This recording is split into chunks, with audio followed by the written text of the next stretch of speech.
Welcome, everyone, to Prop It Up. It's 4 o'clock Eastern Time. That can only mean one thing.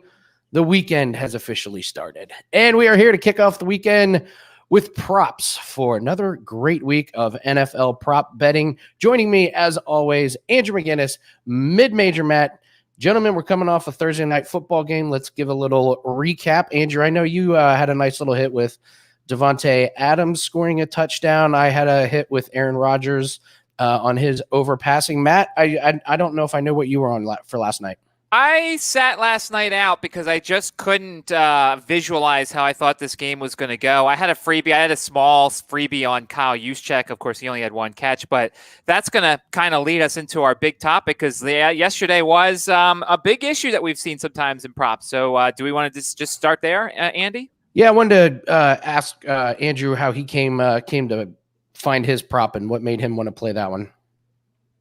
Well, for yesterday, they're expensive. Some of those ones are obviously going to be expensive. It was a prop that I gave out at minus 170, and that's not something I'm usually fond of doing or I'll be consistently doing. And I've had somebody say to me on Twitter about how you're going to get some prices that you don't like with prop wagering. I told them the only time I'll usually do that and lay a price a little bit steeper is with the anytime touchdown props. And, I had a lean to the over 2.5 passing TDs. Never ended up playing that, but I did think that Rodgers would be airing it out yesterday. And let's be honest, Adams is just playing outstanding. And I thought that was a cheap price, And the funny thing is, Aaron Jones, which kind of is going to lead us into our topic, was much more expensive at a minus 190, 195 anytime touchdown score. I wouldn't go that high with the anytime, but I thought Adams was great. Obviously, it's a no sweater. I mean, it's the first touchdown of the game, besides like a small little review. However, to get a little bit of a rant in on one thing, Valdes-Scantling.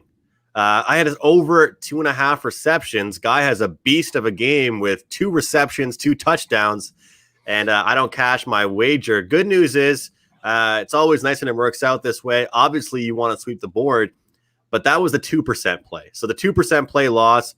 3% play on anytime touchdown score hits, and I had the Packers minus 2.5. So, of course, the one time I get a massive, jump ahead on the line, it didn't matter at all what number you got yesterday, but it was a good day.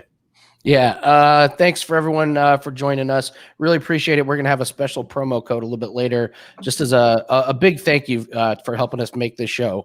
All right, let's get into our main topic. Every week we tackle one big topic and how it can affect us in prop betting. And we learned a valuable lesson last night. Not trusting the headlines is going to be our topic. We had 2 big examples of that. I had an issue with Aaron Jones. I almost got burned by that. And Matt, you wanted to talk about JaMycal Hasty. So what was the headline and then what happened in the game? Well, so there were some headlines that came out that basically it was, it's one of those things where there was a report a couple hours. I don't know who the sideline reporter was or anything, but basically said JaMycal Hasty's going to be the lead back. And if you went to, I like to use DraftKings, and if you looked at there was the rushing and receiving, and it was Hasty like 80.5, and it was McKinnon 55.5, and McKinnon was like 6.5 carries and everything. And you look over McKinnon's game log, and you saw the past couple of weeks he hadn't really carried the ball very much. And those weeks before, he had carried the ball a lot, but JaMycal Hasty wasn't really discovered then. So I really did like the 6.5 carries for McKinnon, and I was ready to go give it out to the clients. But then I read this Hasty thing, and I'm like, man, I don't think McKinnon could get hurt. McKinnon might get lost in the shuffle. And then, of course, what happens? McKinnon has the first 6 or 7 carries. He obviously gets, I think, 9 or 10 to finish, goes over that carry total. But sometimes it's just you can't always believe the headlines. You talked about Aaron Jones. Aaron Jones wasn't supposed to play. Most places didn't have Aaron Jones props out there. They just had the touchdown thing. And, of course, he plays in he has the first 9-10 touches besides Davante Adams. So sometimes the headlines that come out are a little misleading. Yeah, I got burned on. Well, I didn't get burned, but I had this.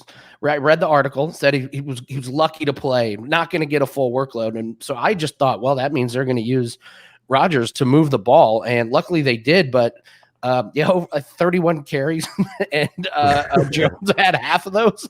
So I don't. What can we learn from this, Andrew? Is there anything we can actually learn? What do we do when the headline doesn't? It turns out not to be what happens in the game.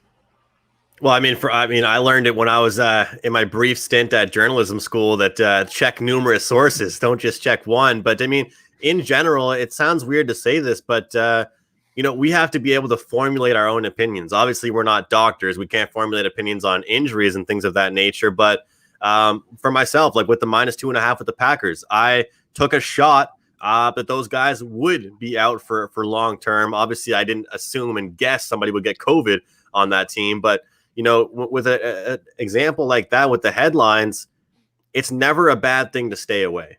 And I think that if anything, it can help lead you towards other wagers, not really wagers including them. But I'll tell you one thing, I actually kind of got burned in a different direction with that. Because like I said, even though I've built a reputation, I don't like Andy of bitching about plays I didn't make. But that over 2.5 passing touchdowns for Rodgers would have been a look for me if I didn't see that Aaron Jones was -190 to get a touchdown, and people were saying, hey, look, here comes Aaron Jones. He's going to be involved in the game. That scared me away. So it was a complete pass for me as far as that goes. But hey, I think the lesson for us to say on this is don't play it. If you don't love it, don't have the info, don't play it. Joseph says fade ESPN headlines. Pretty basic. Fade Stephen A. Smith.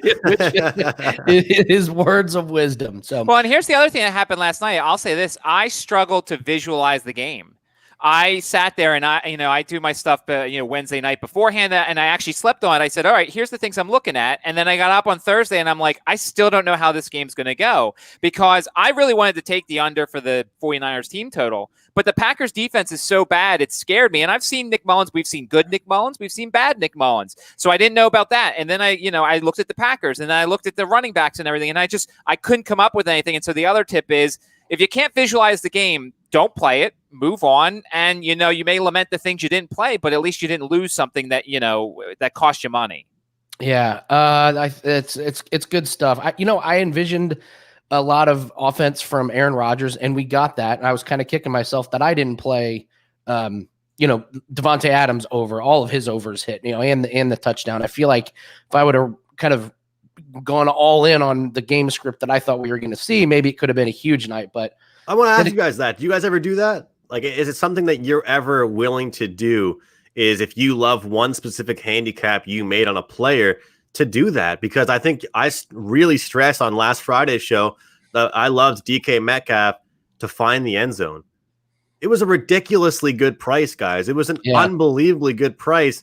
And every single prop that was out there for him cashed by over, everything. It was not even close. Would you ever be willing to say, hey, look, instead of taking the receiving yards and receptions combined, or rushing receptions, why not just take a little bit of both, receptions for a guy and the yards? If you think it's going to be a huge game for Adams, why not take both? What's stopping us? Matt, what do you do? I mean, it's a hunch thing like that. I mean, I'm still very. I think you should play your hunches as much as possible. I'm still frustrated. Look, last week on this show, I said I think the Dolphins are going to score first. The Rams score first, and the Dolphins had the next 5 scores. So that was frustrating. It was a hunch. I played it. It was wrong, but I mean, I think what Andrew says: if you believe something that strongly, you should play it, because that's the difference between thinking strongly about something and thinking a lean towards something and missing it. It's different. And I want to make it clear for me that, I saw Gianni the Greek was on Wager Talk yesterday, and they were discussing his volume. And I've made a clear separation with my clients as far as my sides and totals go, and my props. I've committed that if I'm doing props full time, it's not going to be, taking one game off because I've already given out too many. If I am completely going to be all in for that, if I've already given out 6 or 7, and there's another game that I love 2 or 3 more, I'm going to do that. So it's kind of a bankroll management thing as well for our clients to pick the games that really stick out for them. If we give out 3 prop wagers on 1 wide receiver, you might as well say, hey, look, if you can't pick all 3 of those, you don't want to get in action all 3. It's up to the clients to really decide which ones they want. 3. I can say myself personally, I made a rule just for myself years ago that I would not do that. And, and last night was a perfect example. Years ago, I probably would have played everything in the passing game. And so I've said that less is more, and I just put a little bit more of my bankroll on my play. So I will have less plays, but I will have more of my bankroll on that individual play. So instead of having 3 $100 plays, I will probably have one $300 play, if that makes any sense. And I'm the opposite. I have $10 plays. And look, that's an issue for me. But I've talked about at least my process. I've given out the primer article, which Andrew's now reading, which I think is great. If you missed it, on fantasypros.com, there's a guy, Mike Tagliere, who writes a primer. It's a paragraph on every player. And there's another guy on that website, Kyle Yates, who does projections. And so what I'll do is I'll read both things and I'll come up with a list, and I'll have 15 to 20. And for me, I'm more of a 10 to play $10 thing. I'll spray the board because I'll kick myself more if I miss something. Whereas you guys are like, hey, I'll do it. It'll be really hard for me to take my 3 best props and say, play these, because more often than not, somehow those are the 3 that miss, whereas the other 10 I had all hit. Nice. All right. That's a great discussion. Hopefully made everybody just a touch smarter here in this room. Let's jump right into the games. We're going to go down the list. Let's start with Texans Jags. I'll make sure I don't watch 1 minute of this game. We have Jake. Is it pronounced Luton or Luton? Do you know that? I'm pretty sure it's Luton. Okay. Jake Luton will be starting for the Jags. His throwing props is 240.5 yards. Boy, that seems ambitious. Matt, anything that you like in this game? I think I might have to go back and get my James Robinson card, because in theory, this should be a James Robinson game, at least, with it. I was looking at his receptions already. I think it was 3.5. And certainly we've seen his statistics. And when you've got a new quarterback, he relies more on his tight end, on his running backs. Luton had a big arm in college. He wasn't very mobile, so I thought it was interesting. His rushing is like 6.5 yards. He was not very mobile in college. But in general, you just kind of want to stay away from a rookie quarterback in that offense because you really have no idea. Andrew, got a feel for this game? Yeah, I'm looking at pass completions. Fade this Jacksonville team. The receiving core, they've been banged up all season long. But to me, if you're looking at this game, you might want to look at the yards, because we've talked about this every single week, and I think this could be an example where if a blowout starts to ensue, you might start to see those receptions, slow down a little bit, and the run carry pick up. So if you like some receivers to get in action, this, in my opinion, is an example to look towards the yards, not the receptions. I have one thing that I actually am going to play. I'll give this out as a free play. This one jumped off the board to me. I'm going to take Desean Watson over 286.5 yards passing. The Jags give up an average of 281. Herbert threw for 347 against him last week. Desean has thrown for over 300 yards in 4 straight games. They played earlier this year. Watson threw for 359 against the Jags. And the other thing, David Johnson is getting worse by every game. He's really starting to fall off the rails. Under 60 yards 2 weeks in a row rushing. The Texans cannot stop the run, and they also can't run the ball. They have to move the ball with Watson throwing it. So I like him to have a big game. And I'm not a Luton believer, so I think you're going to see at least a couple 3-and-outs that give Desean a couple of extra possessions. So I will definitely be playing Desean Watson over 286.5 passing. Next game, the Giants and the Washington football team. Giants have scored over 23 points once this year. That was against the vaunted Cowboys defense. One stat I have in here, Daniel Jones, his rushing total is 19.5. He's rushed over that total in 7 of 8 games this year. Andrew, you going to have any action on the Giants and the football team? Well, are we going to not discuss the fact that Daniel Jones continues to not learn how to throw the ball away? Oh my God, that was bad. It's unbelievable. It's almost like his part of his brain wants to throw the ball away, and then he just has a little twitch, and then he throws it to a receiver that's not even open, and consistently goes for that interception. And I think it's one of those things where, as high as that price keeps getting, and I know, Matt, you were saying you're more in favor of the no at the plus money for these interceptions, but can I ignore it? Daniel Jones continues to come through and cash in with that. However, I'm not involved in any props in this game. Mid-major Matt, what do you think? Giants, Washington. Well, you can get the rant thing ready, because I can't believe. So I had Gallman stuff on Monday, Who the hell knew that Alfred Morris was going to be revived and get like 50-50 carries in that game? Like, are you serious? Alfred stinking Morris, who's 97 years old and actually was somewhat 60. It's just, I was very frustrated. I'm like, okay, maybe Alfred Morris is coming out there for a drive. No, he was out there for whole drives. Alfred stinking Morris. Wayne Gallman had such a good game against the Eagles, and it's Alfred stinking Morris who had, I think he ended up with more carries.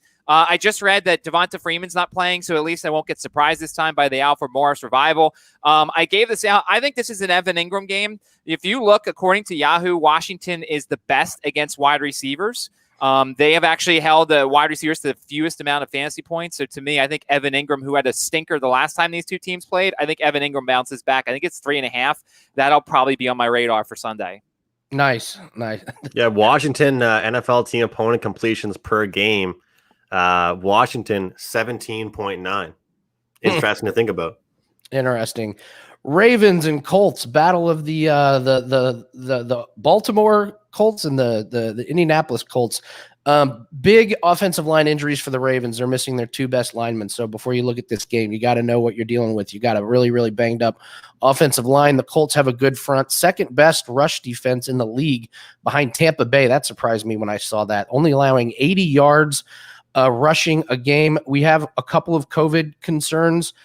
Here in local news, it seems like the Colts are going to be fine to play. It wasn't a main player, so you should have a full roster for the Colts. Matt, what do we know about this Ravens Colts game? What are you looking for? Well, the COVID concerns are actually on the other side with the Ravens because Marlon Humphrey has it, and so he's not playing. And then there are Patrick Queen, LJ Fort, Malik Harrison. Basically, almost all their linebackers have to register negative tests, and it looks like so far they've registered 2 negative tests. But they still have to register, I think, 1 or 2 more before Sunday, which they can. So they can play. But for me, I can't play any Colts props right now until I find out whether or not they're going to play. By the way, Jonathan Taylor last week had only 37% snaps. That backfield is ridiculous. So to me, I'm staying away from him, Jordan Wilkins, and Nyheim Hines. Andrew, what do you think of the Colts and Ravens? Yeah, first of all, I think that this is an interesting game just as far as I've seen a very big divide from different people's opinions on the point spread here. But I think this is a game, and I don't like to buy into momentum too much when everyone's saying about a certain player, but I think this is a game where we're going to see a quarterback really want to get it right. You know, we're going to see somebody in Lamar Jackson that's going to want to prove that, again, even though he shouldn't have to keep proving this, that he can throw the ball. And I'm looking at his pass completions over. You talked about the run and rush defense of the Indianapolis Colts. It's very easy for me to come on here a lot and talk about his rushing yards because usually it's a lower number than it is. And whenever he does get a big run, it's usually for a pretty good number.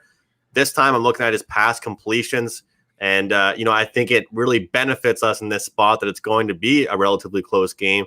And the point spread does dictate that. So I'll look at Lamar Jackson's pass completions also. I mean, from a point spread perspective, I think you can look at the scheduling, strength of scheduling for these teams. And obviously, I think that favors the Colts.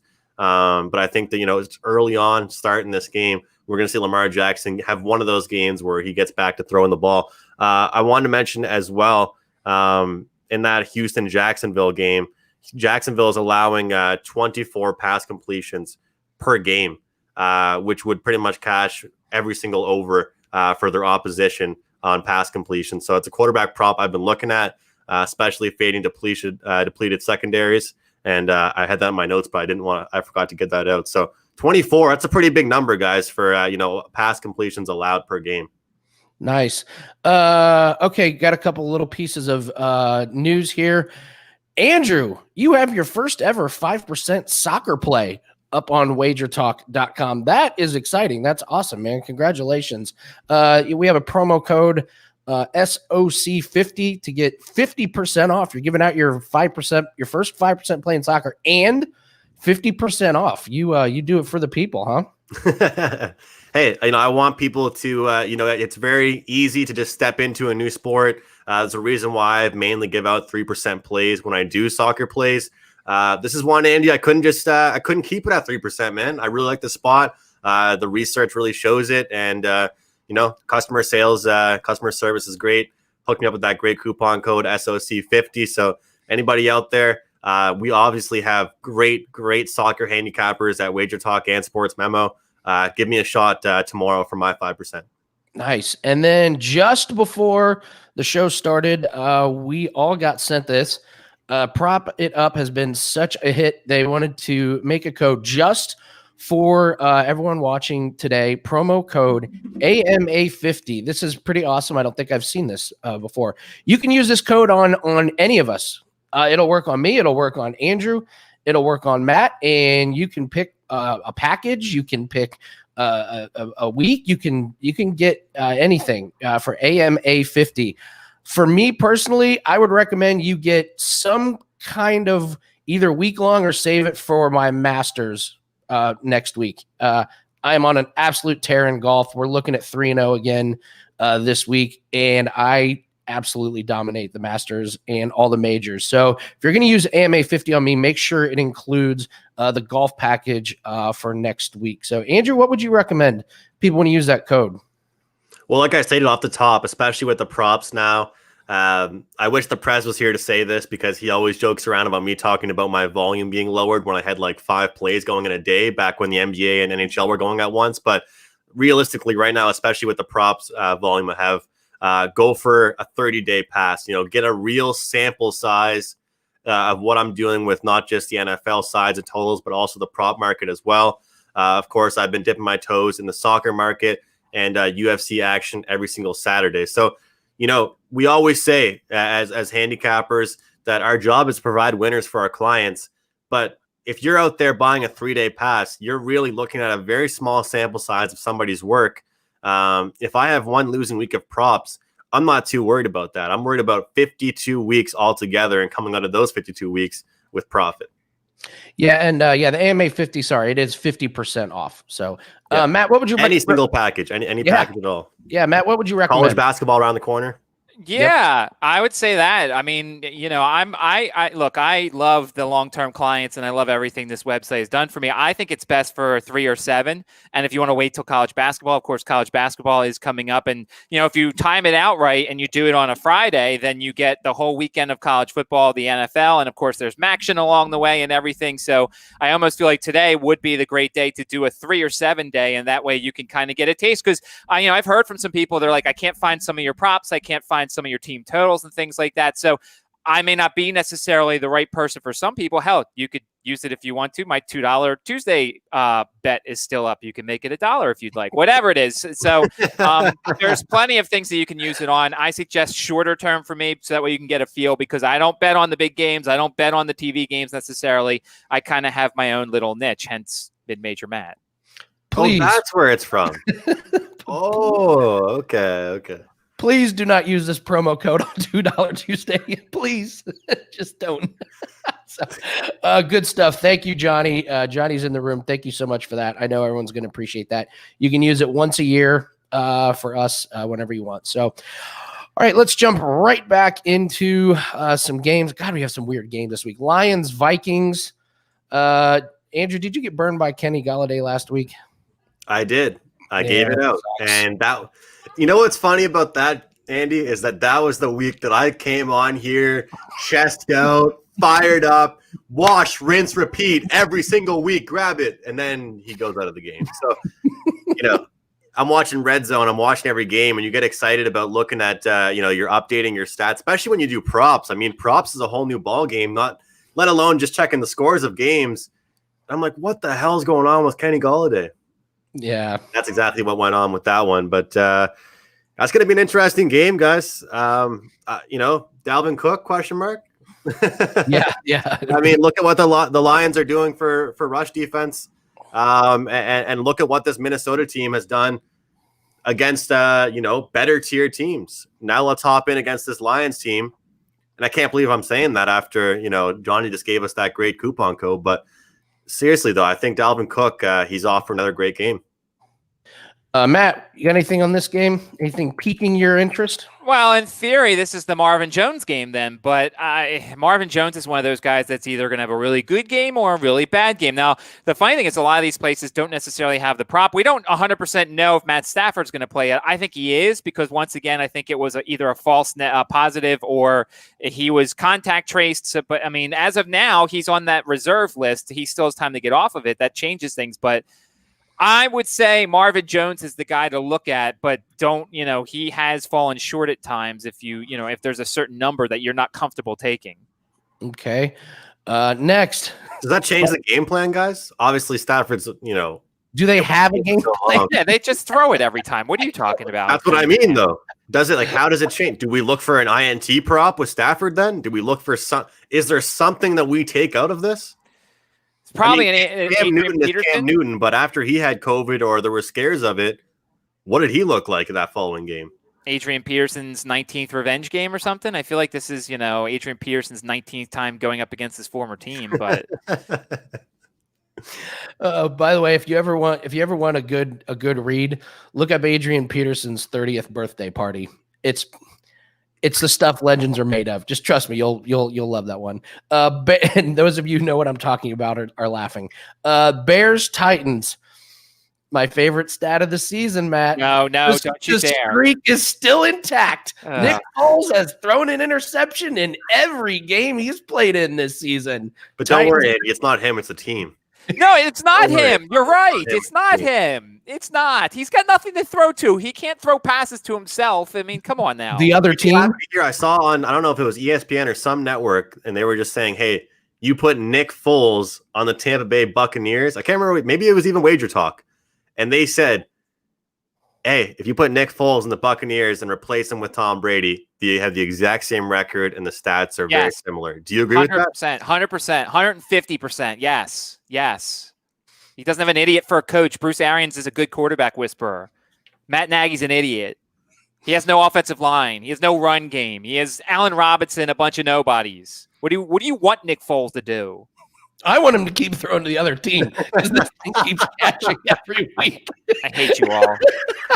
Hey, at least you can make money off of it. I don't even have to give it out as a free play. I put it in the package. Everyone knows. It's minus 175, and the Titans secondary is terrible too, so it's not like it's a guarantee. Titans have 9 interceptions last 5 weeks. Guess what? I'll take that under then. Guess what? Oh, okay. I'll play the hunch that he's not going to throw a pick to the stinking Titans. Okay. All right. Well, this brings us to our special prop. This week was Andrew's turn to select one prop, and then all three of us dissect it. Let's see if we come to the same conclusion or different conclusion. So, Andrew, you gave us Derrick Henry over under 94.5 yards rushing. Andrew, this was your prop. I'll let you start. What do you got? Yeah, I think this is it's very interesting to go over and look at because if you look at Chicago, I've been analyzing the numbers and looking at it. They're pretty much a middle of the pack team as far as rush defense, and nothing really huge that stands out, whether it's pass defense or rush defense. But you've got a team off 2 losses, and I don't know why I feel bad saying this and always going hard against the Bears here because Matt's just a huge follower and lover of Nick Foles. But I think looking at the game that we're seeing Derrick Henry come off of, carried 18 times for 112 yards. I'm not concerned about the 112 yards. I'm looking at the number 18 and looking at the times that they're going for him. And for me, I think no matter what, he's going to get the ball. He's going to go in the game quite a bit. But it's more so the fact that I think they're going to get a pretty comfortable lead and they'll run the ball down their throat. And he will easily possibly get that maybe on a couple drives. There might be 1 or 2 big plays that helps him cover that. This is a game that we see a point spread like this, and I'm much more comfortable looking at the prop market. I've said this. I look at props. A lot of the time, I've had better success with props in blowouts, whether it's for the favorite team or the underdog. But this is a situation here where we have a running back that I would look at potentially even if it was pick'em. But now in this blowout type game, seeing the amount of carries he's getting, how he's dominating this league. And obviously the Bears aren't getting exploited completely every single week off the rush. We saw last week there were a few, but I think this number again is just still too low. And that's saying something for how high this number is. So I like the over with this one. Derrick Henry and it's more so just about the volume than about what he's going to be able to do per carry. We can pull out the stats, but it's just looking at these numbers, how often he's consistently getting the ball, how many times in rushing attempts he's getting. We're seeing 18, 20, 22, 19, 26, 25, 31. Even in games that are close or games that are blowout, he's getting the ball and getting those touches, talking about 112 yards, 212, 119.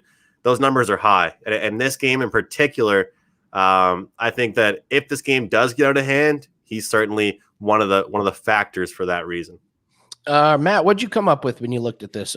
Derrick Henry, over under 94.5 yards rushing.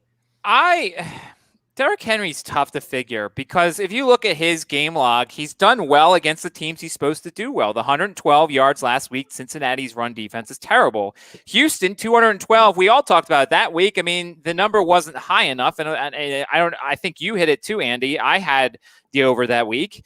119 against Minnesota, 116 against Denver. Okay. But then you look 84 against Jacksonville. I don't know why and how that happened. 57 against Buffalo, who has a good run defense, and 75 against Pittsburgh, who also has a really good run defense. I would say I lean to the under. I think that he's going to get the carries. We know that. Of course, he's going to get the carries. And if you look at the guys who do get the carries, they're not all guaranteed. Jonathan Taylor had 68 yards on 17 carries in week 4. Mike Davis had 18 carries, 52 yards. Now, look, those guys are not Derrick Henry. But I would lean to the under here. It won't make my card. I would be more apt to look at his carries as when that number comes out. I don't know if that number's out yet, but I'm not going to be married to his yards. I might be more married to his rushes, not his yards. Okay. Yeah. Tiebreaker. Rushing attempts? Yeah. Yeah. Rushing attempts. Is that what you mean, Matt? Yeah, his rushes. Yeah. Rushing attempts. Okay. Looks like I'm the tiebreaker. Andrew, you're going slight over. Matt, you lean under. I am going to slightly lean to the over just because the Bears have given up a lot of team rushing yards. It hasn't been all to one person in some of these, like the Saints and the Rams and the Panthers. The only like individual back that they've really given up a lot to, that they gave up 106 to Ronald Jones, who got promptly put into a committee. The other odd thing, have you noticed Derrick Henry alternates good games with 116, then 84, 119, then 57, 212, then 75. Last week he went with 112, but I think the 18 carries is actually a little low for him. I think he sometimes gets too many carries and he slows down a little bit. The other thing I might look for in this game, the Bears are bottom 5 in play action. So if Derrick Henry does get going, you could see some good passing. But I think he gets over this 94.5. Not by much, but I think he could get to 100 yards. Let me ask you guys, does it benefit the over in this game if it's a close game or if it's a blowout? Close game. Close game. Yeah, that's what I think. So there you go. All right, myself and Andrew lean slightly over. Matt's slightly under, but I would say the general feeling is this is not a strong play in any direction for us. So moving on, we got the Panthers and the Chiefs. Of course, we got the return of Christian McCaffrey, the king of garbage time stats. Are the Chiefs a rushing team, a passing team, or just a balanced team? Matt, what do you think about the Chiefs? I think that they are a passing team that tries to run it from time to time. I think Mike Davis. See, this is the thing that I think we should discuss here, is because you've got McCaffrey coming back, and we know what he does. You've got Mike Davis, who shouldn't lose his role, and then you've got Curtis Samuel, who now they think is a running back, who's getting carries out of the backfield. So I feel like there's going to be a lot of people who run to the McCaffrey props and just go over. I don't know. I'm definitely not taking the under. But I'm not going to jump on the McCaffrey props because I think Mike Davis hasn't done anything to lose his role. And I think Curtis Samuel's going to get a carry or two and a catch or two out of the backfield. So I think McCaffrey is not a necessarily buy coming right back. What do you guys think? I saw his rushing total at 50.5, and I thought for a first game back, that sounded like a little much. I would be shocked if he came in and just, here you go, here's 30 touches in a season that, we're really not looking to win. And I agree. I think Mike Davis was really good. The Curtis Samuel stuff is infuriating as a Mike Davis fantasy owner. Just watching Samuel get those 2 touchdowns. Just like, but I would say I'm not going to play the overs. I haven't decided if I'm going to play the under. But I thought that I was shocked when I saw 50.5 rushing, especially in a game that they probably are going to be down. So I'm not sure where all the Probably. rushing. Well, you know, I don't want to back myself into a corner. Andrew, what do you think? Yeah, I wasn't involved in any props in this in the Chiefs game last week. I just had the under in that game, and I will admit it got sweatier than I would have liked to, but then it eased off, obviously, in the second half. Point to mention for me on this one is Carolina is third at 1.1 opponent passing touchdowns per game. And, you know, last week, one of the picks that I did give out on Twitter what was to see a touchdown from Kelsey. And I thought about Hill as well. And those guys, for how many touchdowns we see this Kansas City team get per game, it's unbelievable that they're still around minus 105, 125 for star players like that. Like I mentioned, Aaron Jones, a guy that we didn't even know what the hell he was going to do last night, was minus 190. And I think the reason for that is because the disparity of talent on the Kansas City Chiefs. They have to make those numbers what they are. So that way it's super spread out throughout. But I'm looking at Clyde Edwards-Helaire to get in the end zone in this one. This is a Carolina team that's allowing far more rushing touchdowns against than passing touchdowns. And I think that we see a minor role for him against the Jets for obvious reasons. I think it comes back to life here in this one. I would like to take the prop at Clyde Edwards-Helaire scoring a touchdown and having it called back from holding on the other side of the field. The other crazy stat, you know, Tyreek Hill still does not have a 100-yard receiving game this year. That dude has not gotten over 6 catches in a game and doesn't have 100 yards receiving. Unfortunately, the books have really caught up to this. And they've lowered his receptions and his receiving total. So no way to really take advantage of that. Seahawks and Bills. I looked this up. This is what makes this team hard to do props on for the Seahawks. Only one game this year do DJ Metcalf and Tyler Lockett have 100 yards receiving in the same game, and that was against the Cowboys. Mm-hmm.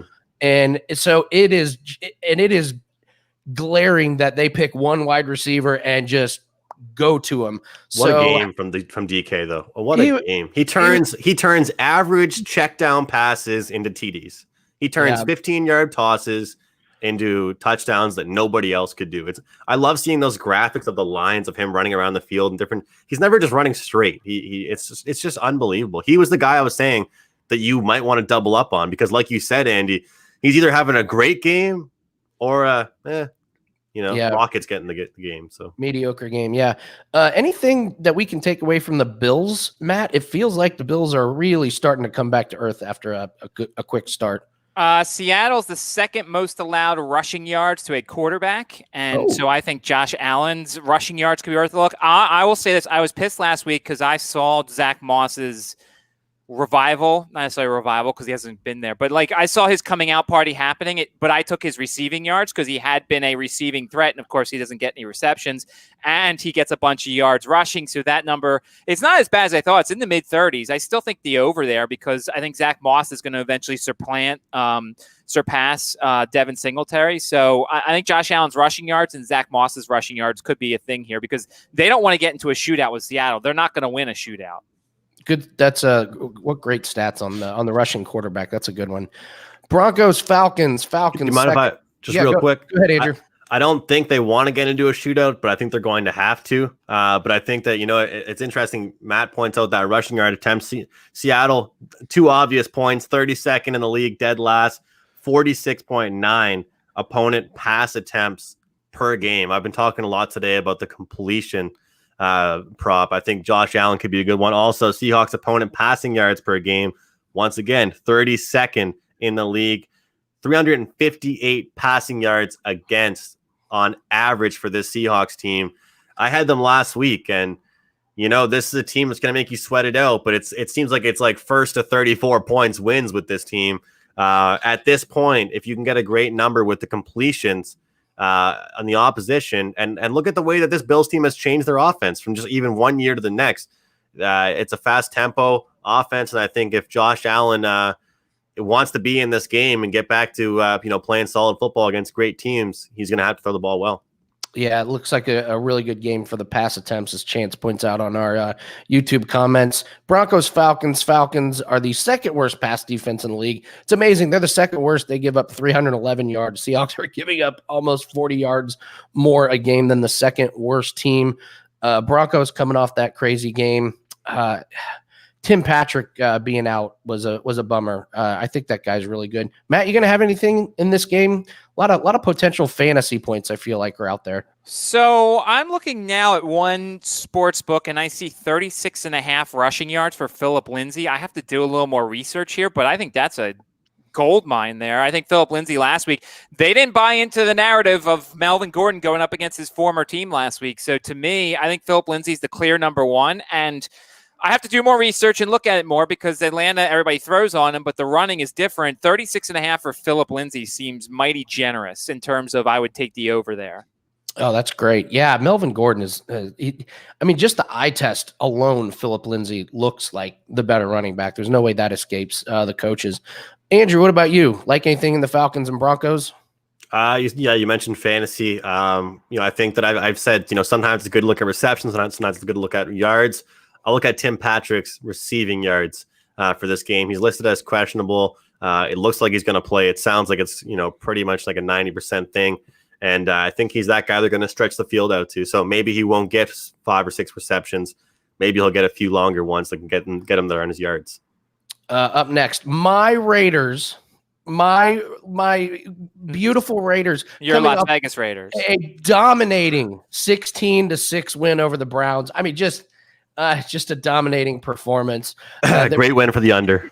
They play the Chargers. Josh Jacobs got 31 carries in that game against the Browns. Who mentioned that last week? He won't even have 31 carries in the next 3 games combined, I feel like. Come on, Matt. Who mentioned that last week? Okay. It was a great call. I feel like this is a great spot to take Josh Jacobs under. 31 carries. That is a lot of punishment, even if it is against the Browns. Matt, you see anything else in this game?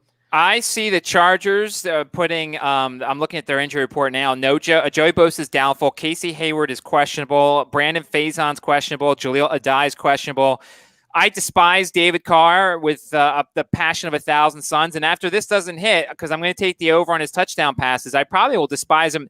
Derek Carr, not David Carr. Derek Carr, I like his over for his touchdown passes. I think that he should be able to do whatever he wants against the Chargers. And it'll give me more of a reason to dislike him if it doesn't hit. Nice. Andrew, anything grabbing your attention in Raiders, Chargers? Yeah, I mentioned it last week with Herbert and his passing touchdowns. Cashed again. It's now 3 against Denver, 3 against Jacksonville, 4 against New Orleans, 3 against Tampa Bay. I'll look at it again. Over 2.5 passing touchdowns at another great price here. One of those ones where if it's working, don't try and fix it. And also, last time I said that, with Kenny Golladay, he went down. So all the best to you, Herbert. Well, and that play sounds really good because the Chargers running game is not exactly spectacular. It's kind of a meh. So if you got Herbert and those receivers playing well, yeah, why go away from it? Dolphins Cardinals. Tua goes on the road, gets the Cardinals coming off a bye. Matt, you saw right before we started, Kenyon Drake is going to be out. So we got a Chase Edmonds game. I have always thought Tua has been overrated. And last week we didn't get to see a whole lot of him because he really didn't have to do anything. But I lean towards playing some of these Dolphins players unders. I'm not impressed with them, and I think it's going to be a while before he gets good if he ever does. Andrew, anything in this game? Yeah, I apologize if either of you guys had the had the Dolphins last week, but I had a best bet on the Rams, a 5% play actually, and that one just blew up. Everyone says, who ruined your Sunday? The Rams ruined my Sunday, actually. Not the Dolphins, the Rams, because the Dolphins didn't really have to do anything. Jared Goff said Merry Christmas and gave Tua an early Christmas gift. And it's frustrating to look at. I think a lot of people are still going to look at this Dolphins team as having success. And I guess you can only look at the scoreboard and look at the stats and stuff like that. But if you didn't show someone the turnovers and you didn't show someone the score of that game, you would think the Rams dominated that game. And this passing offense didn't really do anything. So I'll look at the passing yards under for Tua, because even when he really did have strong throws, it was short yardage. And I know it's based off the situation that he was in, and they were trying to protect the ball, protect him, and not let him make any rookie mistakes, which is true and what any coach should do.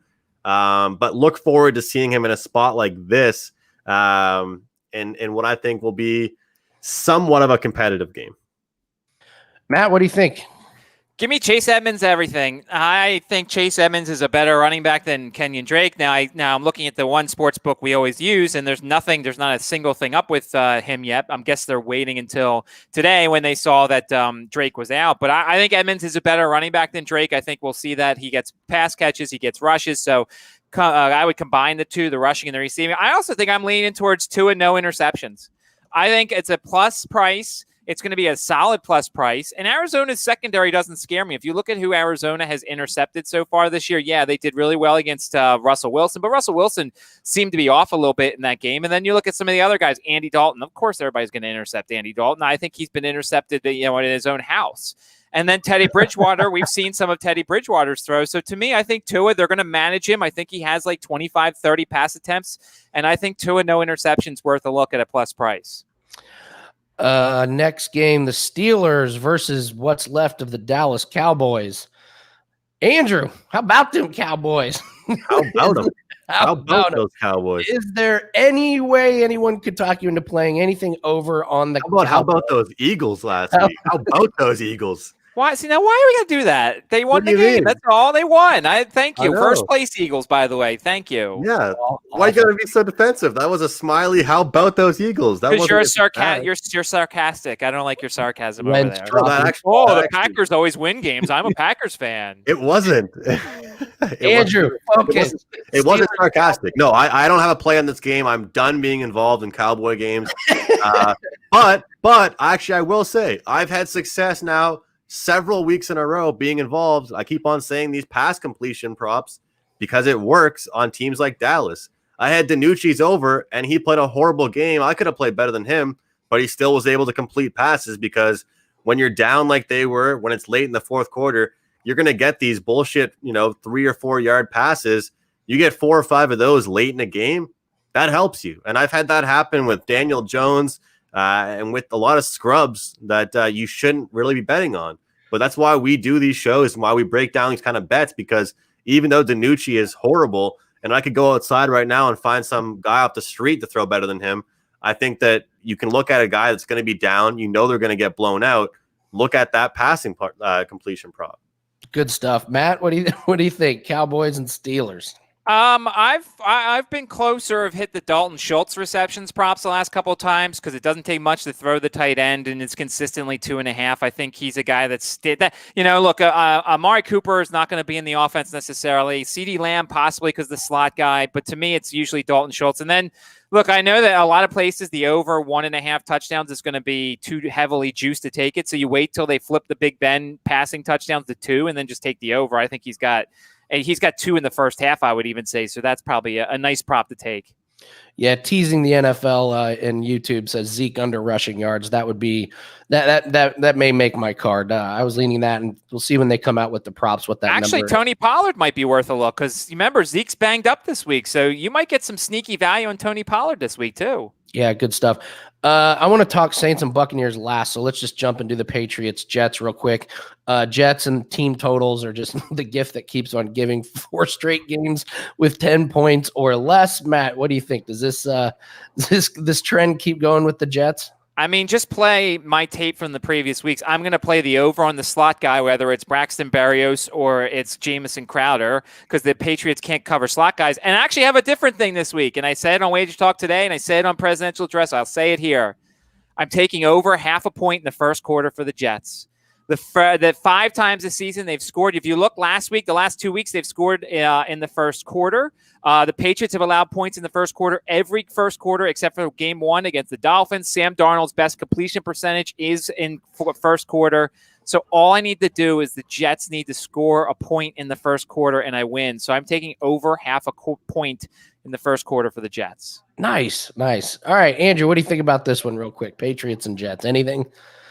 Well, first of all, I think a lot of teasers are getting played with this Patriots team, as are a lot in general when you're playing against the Jets or just betting against them in general. But Harris injured. I'm looking at Burkhead.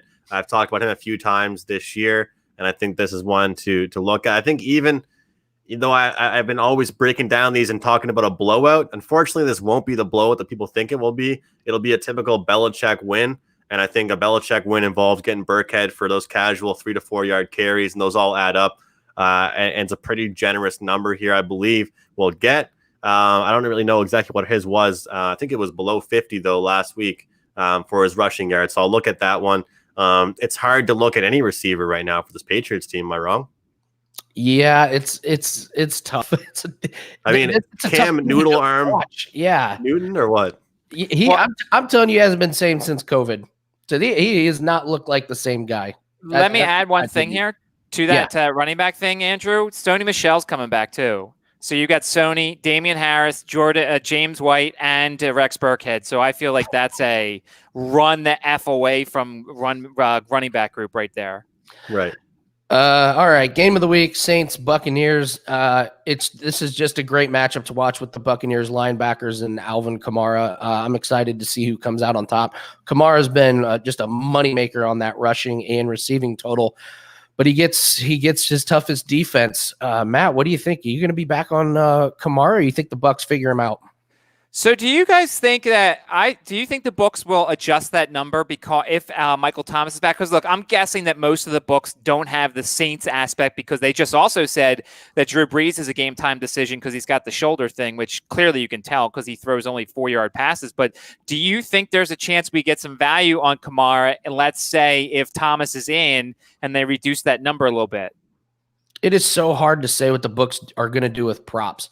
Every week when I log in, I see these props starting to pop up. There's lines and numbers that I don't understand, which is why we love props, because we can get so much of it. No, it is because you know what you can guess what the number is going to be on a game, but with props you can expect one number and get 20 yards different. I would expect that they're going to be around his average, what it has been. I think it was 107.5 last week, total rushing and receiving. I don't know if Michael Thomas is going to make a difference in what they put out, but I do think it could make a difference in his production. He's touching the ball a lot. Like, he's taking punishment with as involved as he is. I think that eventually catches up to you. But for this week, I think they keep the number the same. So, Andrew, I don't know. What do you think? Anything in this game? I might look at Tom Brady's passing completion under. And I said a lot of overs today, so just to prove to people I do bet some of these completion wagers under.